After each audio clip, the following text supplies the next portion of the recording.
Le tatouage au soleil, je sais c'est vraiment pas une bonne idée, mais je vais le faire quand même.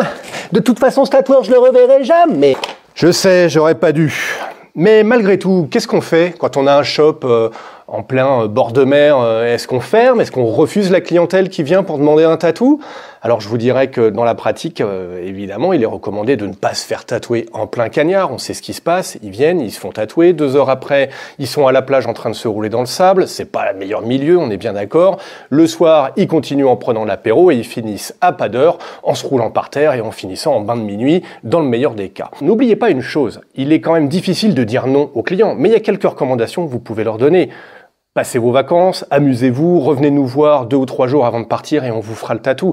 Et dans le pire des cas, les gens qui veulent de toute manière se faire tatouer en plein cagnard pour leurs vacances.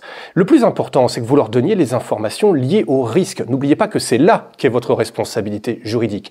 Vous leur donnez les infos, ils signent une reconnaissance comme quoi ils ont été informés, vous leur expliquez que, évidemment, le soleil, la mer, la plage, ça n'est pas la meilleure situation pour la période de cicatrisation d'un tatou. Mais au final, c'est eux qui décideront de ce qui doit être fait et de ce qui ne doit pas être fait. Bon été à tous!